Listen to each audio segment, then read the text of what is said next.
Person asked that, they've been traveling for about 2 years and they've ended up essentially in the same place and at 22. And they're asking how should they spend their time, and they have so much time on their hands, and they're not really harnessing that time. And they can only spend so much time relating with the family and studying different things like cryptocurrencies and investings. And I don't know where to start it. I don't know what my plan is. Okay. And the answer to that question is just what I said earlier. And Eddie is, already on it, because that's how we really do is, it's not just getting the answer for you in this conversation. It's about continuously when you need that nudge to say, hey, but stick with that. Because when you're virtually in the same situation, if we looked at that just as a drawing, what has happened? It's mean that you've run into one direction to do something, didn't actually make it there completely before you completely changed your mind about it, and then ran back into another direction that was kind of like opposite to all that. And then you didn't actually make it to the completion of that before you ran back in another direction again. This has happened to me. It happens to many of us all the time when we're unsure, because what do we talk about? When you're on an island, let's say, for instance, everybody's on this island with you. You can't, let's say you can't see any other islands. Everyone on that island is like, there is no other islands. This is the only one. That's kind of like what people are doing on Earth about other life forms and species and aliens. There is no other intelligent life. We're the only ones, right? So you can see how intelligent it sounds, right? But it takes bravery to start playing with that field that may eventually getting you to answer for yourself when seeing is believing that there is really another island out there. Not just the belief, but the knowing, because you've gotten there, right? So what happens is you get people, they start preparing this, and this is all of us. We start preparing our vessel to make the trip. Others see us doing this. This is all of the dieting and all the different things that we start doing to get ready to make this journey to go to the next level. So some chime in, some join us, some quit. But ultimately, when it's time to make the next level of journey, the quantum leap, which sometimes is like the dark night of the souls or the ayahuasca journeys or whatever, when it's time to make that leap, of course, you only have a couple that will go with you, but most of them are like, man, y'all crazy. There's nothing out there. So then as you get on the boat, you start paddling, you'll realize that some of the people that took off with you, most of them will want to go back at a certain point. They'll start seeing the island disappear. And then because they've gone out a little bit further with you, they won't still see where they need to go yet. So they paranoid. They may cause a mutiny and leave you on a raft and take the boat back. Okay. So now you're out there on a raft, and now you have to ask yourself, is land really out there? What I built, they've taken, and they've gone back with it. Now I've decreased my chance of even surviving. If I don't turn back now, I know I'm not going to make it. Am I going to keep going? And this is the turning point with all of us. We all have that same scenario running with different things to least to greater importance.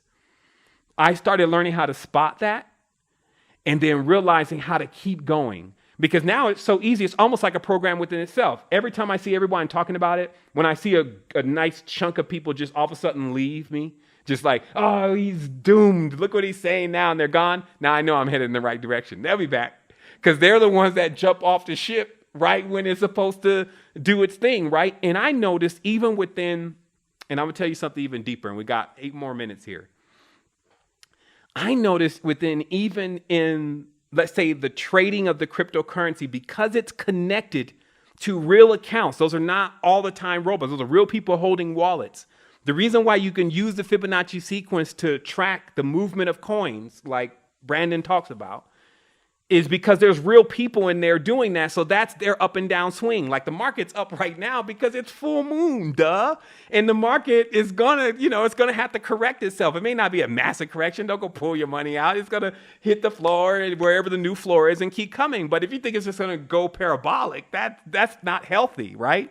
But it's happening because there's a lot of energy. The yeast are building up, the bacteria, everything, the sexual side of things, all that's booming. People are making impulse buys. So that's how that whole chart and everything works. And when I started noticing that, especially when I was early on doing things that I instruct now people not to do because I had to go through the part in the process. But one of the things that I would do is look at a coin, or let's say you look at some energy, you look at an investment that you've put into place, especially around the first time that you've done it. And it seems like the moment that you got in, it started going down. Let's say, for instance, you started a business in a certain area you thought was going to be booming. You got in a relationship, the person didn't promise you the world. You thought it was going to be all great. And then the moment that you got in, no more than a little bit later, they're already showing signs that it's going to be the same thing that you feel like keeps plaguing you, which is the lack of success and why it seems to work for everybody else, but it doesn't work for you because you're impatient. That's actually what the charts really teach you, because first of all, if you didn't trade properly anyway, you're going to have to wait for this thing to rebound. But that patience is key to the success, because even the event that you just jumped in with all your weight and all your disbelief, you've kind of weighed it down just a little bit, right? And so you need to go through that process. But here's the other thing that I learned. There were other times where I saw myself making decisions that I was like, why did you do that? You already know that that's exactly what you don't do, but you seem to do it right then. And then that was like the wrong time. Then I started realizing, okay, so this is somewhat of the artificial intelligence aspect of the exchange. Let's just call it that. That is just like the house in Vegas, right? You know how they say you can't beat the house. Nobody beats the house, they say. And so people win from time to time, but if they keep coming back, then they'll lose eventually. This is what they say.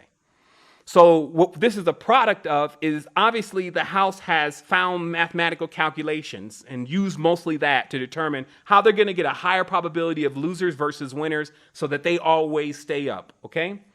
So in that, notice how if you used artificial intelligence just to determine certain numbers or certain points, they call it psychological barriers. They even talk about that in the market in energy, right? So let's relate that to relationships. What's a psychological barrier? It's when you get to a certain stage with a person that you've gotten with other people and you feel like that you're never going to get beyond that stage in that relationship. You're like, here it is again. They don't want to get married. Every time I get with somebody, they don't want to get married. Why can't I get married? Because it's a psychological barrier. Now, that happens on the chart. There's certain numbers. Like, for instance, right now, Bitcoin's psychological barrier is $19,500. And it's because there are a lot of people still stuck at $19,500 that have mortgaged their homes, and they're hoping and praying that Bitcoin returns there. And their sheer anxiety is depressing or pushing down the market. And that's, of course, giving more value to other things, right? So now look at that from a relationship level. When something is depressed, right, and it starts to become depressed, then more value comes along. It's like the person starts to see value in other things. So that's why I was saying any of these things that you could master, you would figure out everything. You just have to get to the point of that mastery. You have to get to the point where you say, okay, I'm not going to go like this anymore. Back, forth, back, forth, back, forth. Going back with them, back on the boat. Even though everybody is talking about you. Still, now you want to go back because you want to be a part of the norm again. You want people to accept you again. All of that, and that's a part of being 22, right?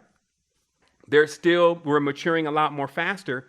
But also realize there are things that you will learn that will show you why you're the most important. Why it's important for no matter what other people are doing to persevere on a certain path until you make completion and mastery. Hopefully you can do it within your uniqueness because you get a double bonus. But if you have to do it within whatever you're doing at your job or whatever it is, perfect it, master it, find the masters of it, finish the game.